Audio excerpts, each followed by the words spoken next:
Bom dia, amados irmãos, que a graça e a paz de nosso Senhor Jesus Cristo esteja sobre a vida de todos nós nesta manhã de frio, mas aquecidos pelo Espírito Santo de Deus sobre as nossas vidas. Iniciamos mais uma escola bíblica dominical e nesse momento de abertura da nossa escola bíblica dominical, convido os amados irmãos a refletir comigo o Salmo de número 47. Mas antes, vamos fazer uma oração. Santíssimo, bondoso, eterno Deus, somos gratos por mais um dia de vida, por mais uma vez estarmos na Tua presença, Pai.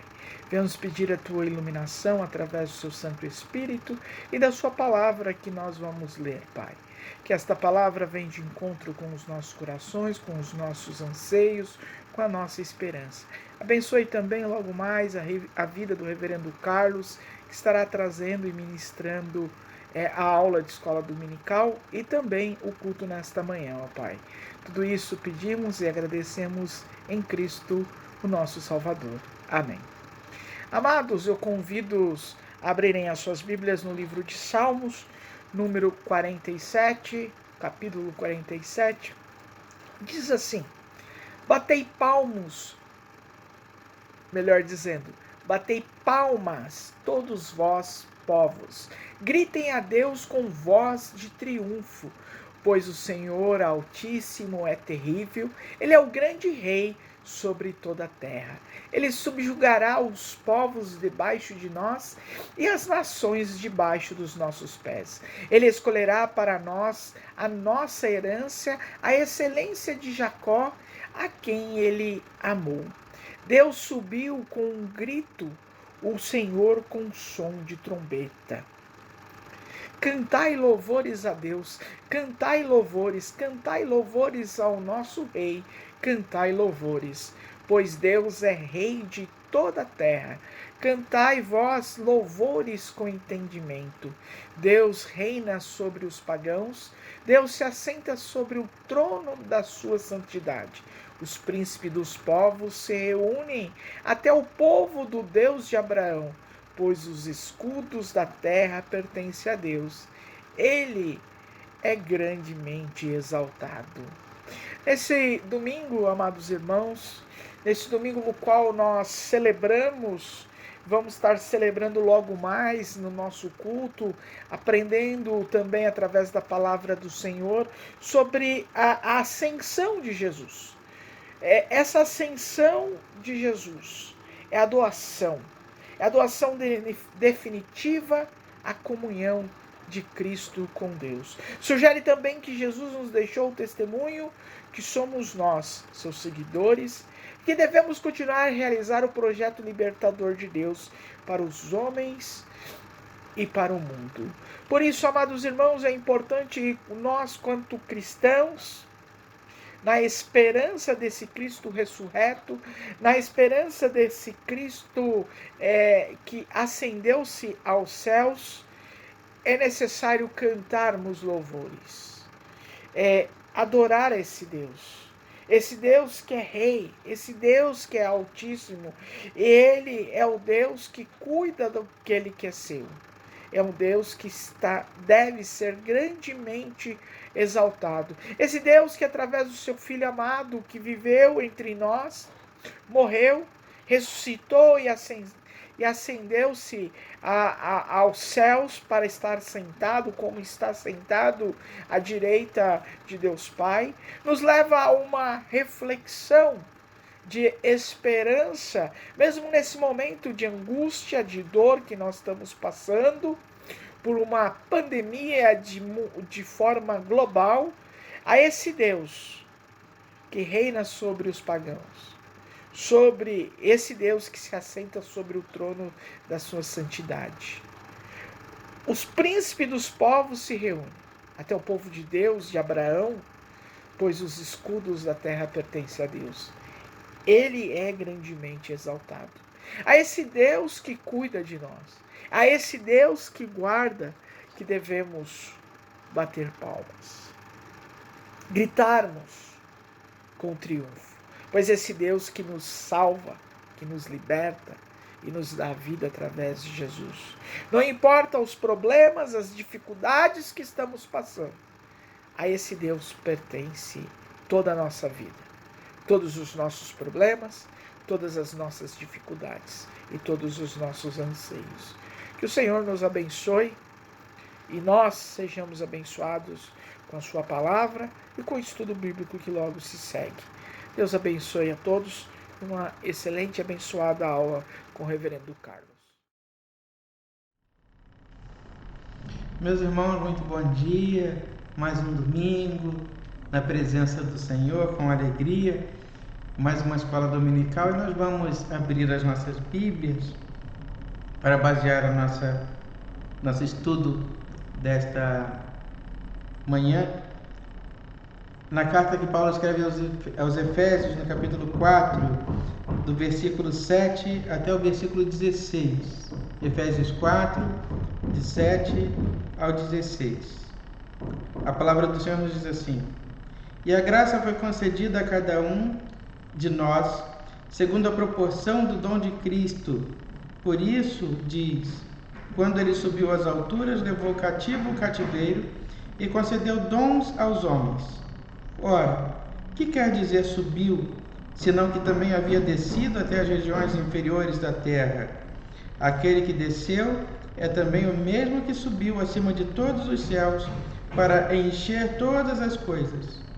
Ele mesmo concedeu uns para apóstolos, outros para profetas, outros para evangelistas e outros para pastores e mestres, com vistas ao aperfeiçoamento dos santos, para o desempenho do seu serviço, para a edificação do corpo de Cristo, até que todos cheguemos à unidade da fé e do pleno conhecimento do Filho de Deus, à perfeita varonilidade, à medida da estatura da plenitude de Cristo, para que não mais sejamos como meninos agitados de um lado para o outro e levados ao redor por todo o vento de doutrina, pela artimanha dos homens, pela astúcia com que induzem ao erro, mas seguindo a verdade em amor, cresçamos em tudo naquele que é a cabeça, Cristo, de quem todo o corpo bem ajustado e consolidado pelo auxílio de toda a junta, segundo a justa cooperação de cada parte, efetua o seu próprio aumento para a edificação de si mesmo em amor. Meus irmãos, Deus é perfeito em tudo que Ele faz.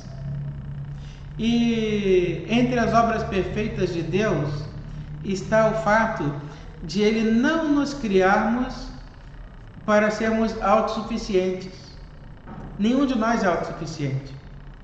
E Deus começa dando exemplo nas pessoas da Trindade, Pai, Filho e Espírito Santo.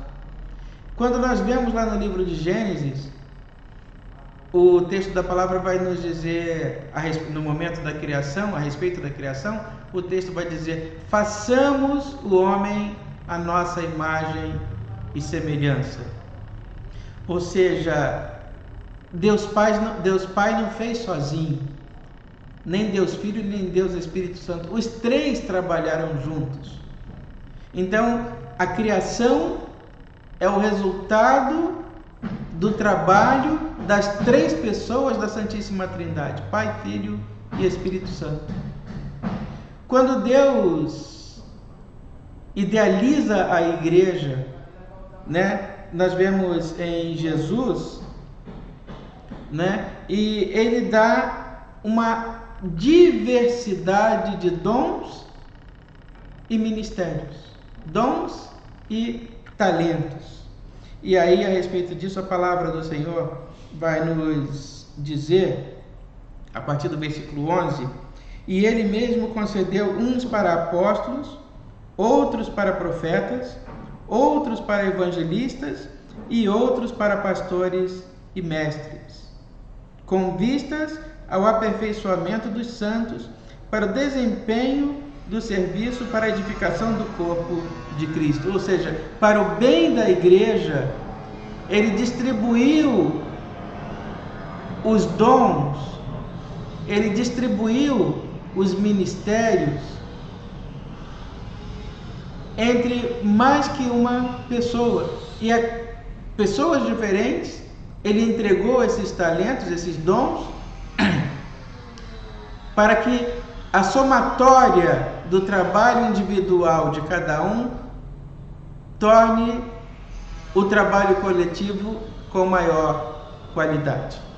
Na igreja presbiteriana, nós reconhecemos 3 ministérios que podem, no caso da Igreja Presbiteriana Unida, ser exercido por homens e por mulheres. O ministério da palavra, que é o ministério do qual o pastor é encarregado, né? Então, todo o ensino na igreja, seja a palavra de púlpito, seja a escola dominical, sejam os estudos bíblicos, sejam os grupos de oração, tudo isso que está diretamente ligado à questão do ensino são de responsabilidade do pastor. Isso não implica em dizer que o pastor deva fazer tudo sozinho. Ele pode delegar a quem ele quiser, mas a responsabilidade é sempre do pastor. Ele confia nos professores da escola dominical, por isso os convida para exercer esse ministério.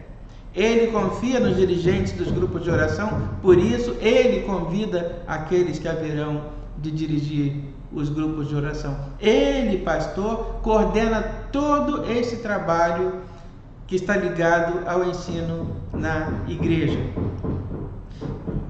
Existe também o trabalho dos presbíteros, como nós já falamos várias vezes, que são os responsáveis pela administração civil da igreja, né? Então, os presbíteros, juntamente com o pastor, administram a igreja civilmente. E os diáconos, que fazem tanto a excelência do culto, zelam, né, para que tudo tenha qualidade no culto, como também pelo patrimônio da igreja, pela ação social, e cuidam, fazem o trabalho de zeladoria também, a garantir de que nenhum membro da igreja passe falta de nada. Tudo isso são trabalhos reservados. Mas eu gostaria de falar um pouquinho mais hoje a respeito do trabalho do pastor. O pastor concentra nele algumas tarefas, alguns ministérios que nós vamos encontrar lá na Bíblia, principalmente no Antigo Testamento, no Novo também, né? E são de responsabilidade e competência do pastor. Então, o pastor, ele é profeta, como no Antigo Testamento, né? Ele é o profeta. É importante saber, meus irmãos, quando eu falo em profeta, eu não estou falando em adivinho. O profeta não é o adivinho. Ele não adivinha o que vai acontecer no futuro, né? O profeta também, e profetizar também, não é apenas desejar o bem. Na verdade, profetizar não é desejar o bem. A profecia, ela muitas vezes tem até um tom de acusação, como nós vemos no Antigo Testamento, né? Isso muito relacionado à advertência, à chamada de atenção. O profeta é aquele que faz a denúncia. Em que sentido? Que vai ao ser humano dizer, olha, se você não se arrepender do mal que você está fazendo, do comportamento ruim que você está tendo, do caminho errado que você está trilhando, as consequências serão essas. Agora, as consequências ruins, elas virão não por desejo do coração do profeta, mas como consequências das escolhas erradas que você fez. Então, profetizar, na verdade, não é anunciar que que acontecerá uma coisa ruim. Quando o profeta no Antigo Testamento, ele faz uma denúncia, ele vai ao encontro dos homens e mulheres de Deus, dos reis, para denunciar o seu mau comportamento e diz, olha, por consequência disso, Deus permitirá que esse ou aquele mal lhe atinja, lhe aconteça, lhe alcance. Ele não está desejando mal para aquela pessoa. Ele está dizendo o seguinte, se você não mudar o rumo da sua vida, o que você vai colher lá na frente é esse resultado. Se você não mudar o seu comportamento hoje, lá na frente, você terá esse resultado como consequência. Então não é o desejo do coração do profeta que o mal aconteça. Então o pastor, quando proclama a palavra de Deus, ele é o profeta de Deus, ele fala em nome de Deus, denuncia os erros do mundo e não anuncia, aliás, anuncia o juízo, mas não seja o desejo do coração dele. Mas é aquilo, olha, por consequência das escolhas erradas que o mundo está fazendo, Deus vai permitir que isso e isso lhe aconteça, como consequência das escolhas erradas que o mundo tem feito. Não que esse seja o desejo do coração de Deus, mas é consequência das escolhas erradas. Então o pastor vai ao púlpito muitas vezes denunciar o erro, e ali ele é profeta, porque ele denuncia o erro, ele anuncia aquilo que, por consequência, vai acontecer, a menos que a pessoa mude o seu comportamento. Aí é o discurso da palavra de Deus: arrependei-vos e crede no Evangelho. Arrependei-vos e crede no Evangelho. O pastor também é mestre. Por que ele é o mestre da igreja? Porque ele é aquele que ensina a igreja.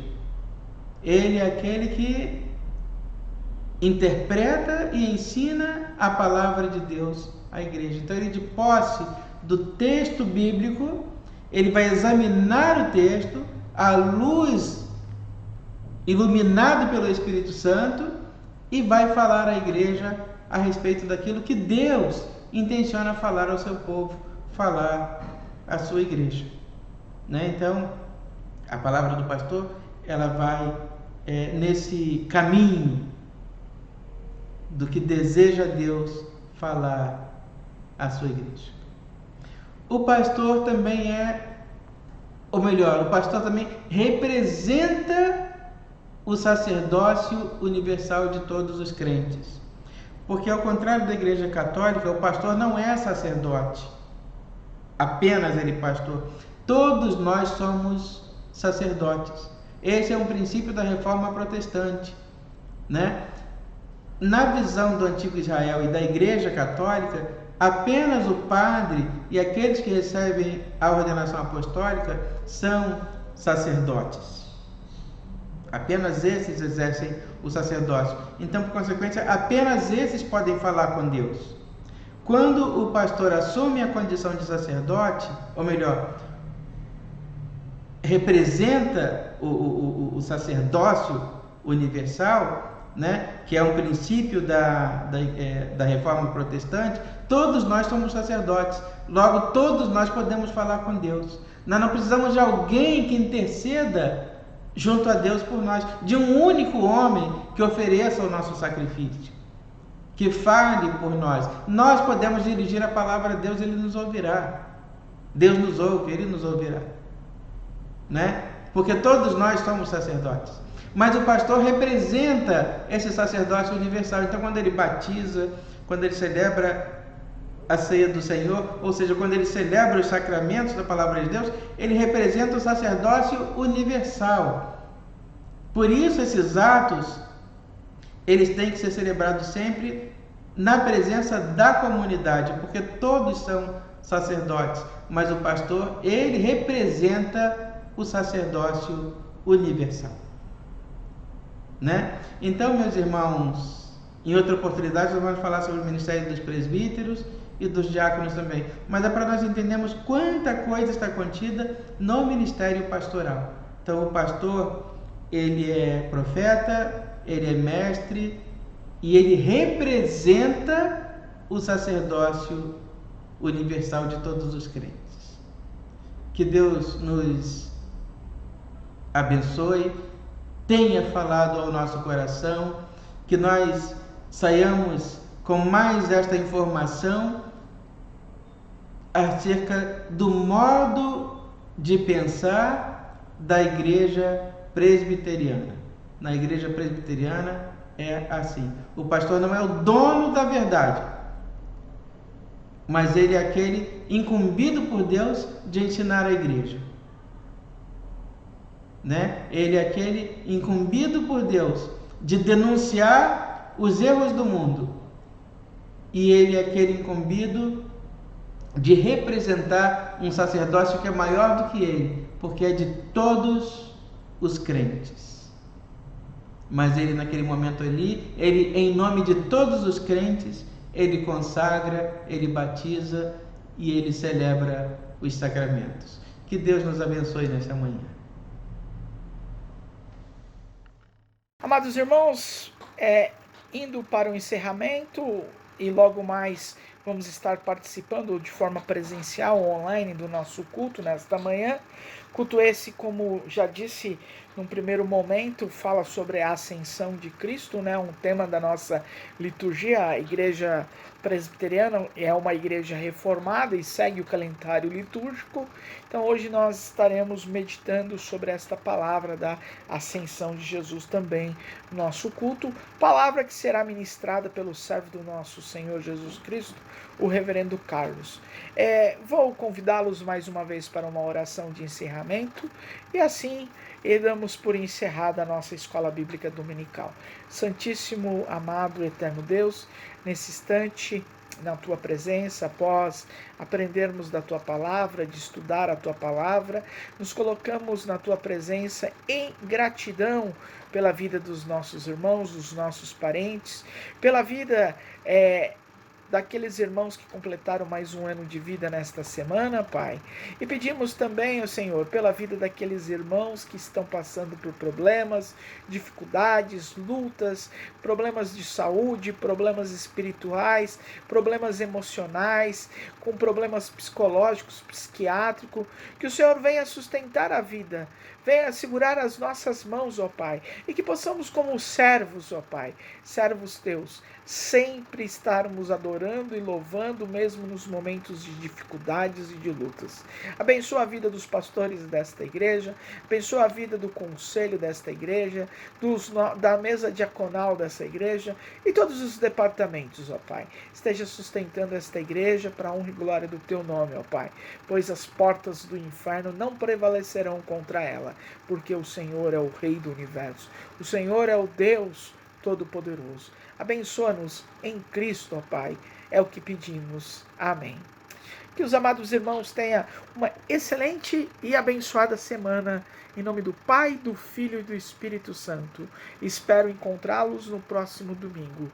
Que o Senhor nos abençoe. Amém, amém, amém.